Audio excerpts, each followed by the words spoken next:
24 hours for several months, especially during the summer, as we have different. Whoops, there's a problem, a big problem with that model.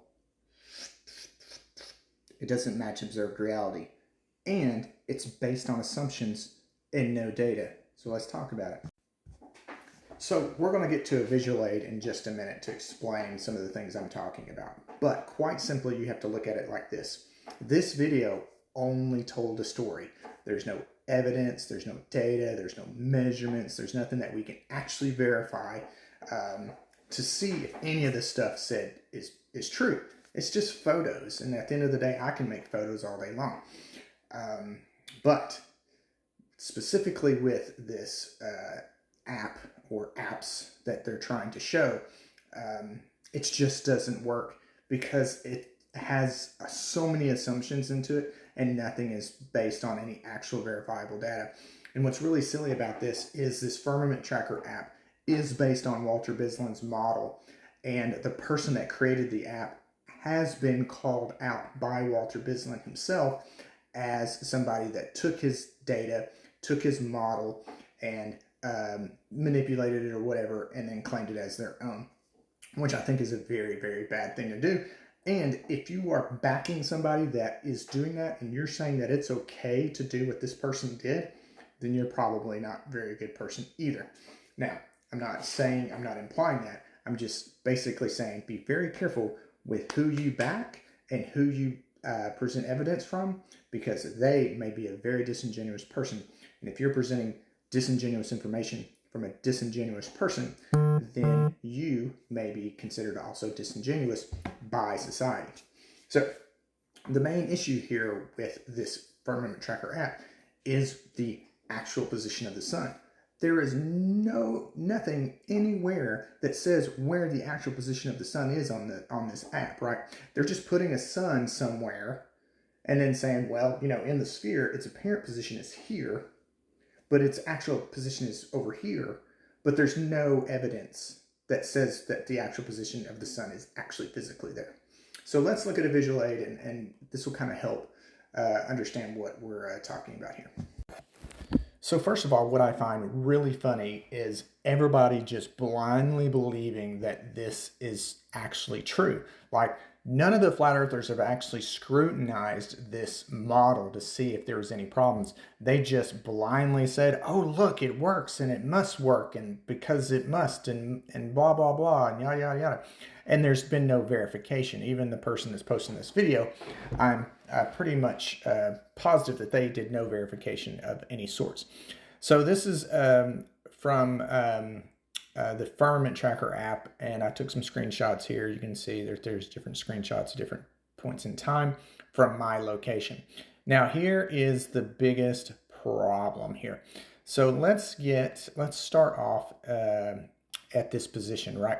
So again, this is just the Earth, and this is just the elliptical plane on the Earth. So remember that. So from my position to the apparent position of the sun, that's actually on the Earth, is the actual physical position. Okay, we can call it apparent position if we want, but when you put it on a globe model, it matches, right? So the apparent position and the physical position align in the globe model. Now in a flat Earth model, there's problems. Now you see here that this is going in this direction, but this is now angling off into this direction. So no flat earther is going to be able to explain how they got the sun in this position. The physical sun is right here. So how did this get put right here? What formula, what math, what observed reality, what anything did to make this go in this spot? There isn't anything, right? And then why is now, with the sun's apparent position here, why is it physically here?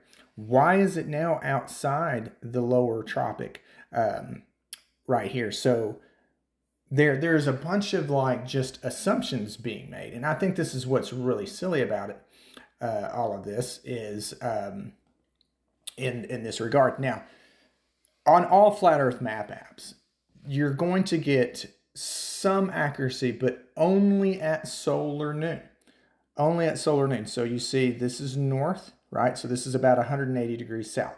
So the Flat Earth Dave app, the FE free one, all of them, they're only going to show an accurate representation of north, south, north, and then south 180, the actual lined up position. Anything outside of that, right, it starts to get messed up. See the angular change there and there.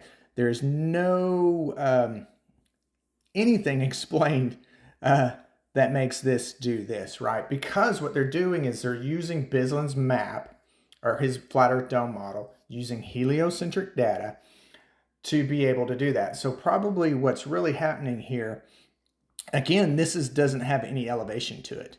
This is just azimuthal angle. There's no elevation angle to it. So it's still a 2D space. So that's another big issue there. But they're using the Bisland's model and showing, impossible light bending for this to be able to work. Now, the other issue is quite simply light. So the main issue here is this. How can light go here and stop, right? Light has a finite distance, like flat earthers say, but how can light that can physically only go to this position now can physically go longer and physically go longer and then physically go longer and now somehow go up to 4.5 times the distance to the backside? There's no explanation for this. Flat earthers are just simply believing all of this to be true without actually testing it. So in conclusion, I ask any flat earther to scrutinize this app just like you scrutinize the globe, because what you're going to find out is nothing matches observed reality. Nothing makes any sense. Light actually going one distance, but actually going further another distance, and then circling around further in another distance, so on and so forth. How does light go from the apparent position to the actual position? How did you figure out what the actual position of the sun was? It's pretty much very ridiculous at this point in time that people actually believe this stuff to be true. Again, if you actually go out and verify things, you will understand that the flat earth is impossible, as I've done. I've got a website out there, links in my bio, to show all of the things that I've done throughout the year. Nothing works on a flat earth. So, if you got any questions, comments, let me know. Stay tuned for the sundial debunking thing that I'm about to do on one of the next videos with this creator. You guys take care. Have a great day.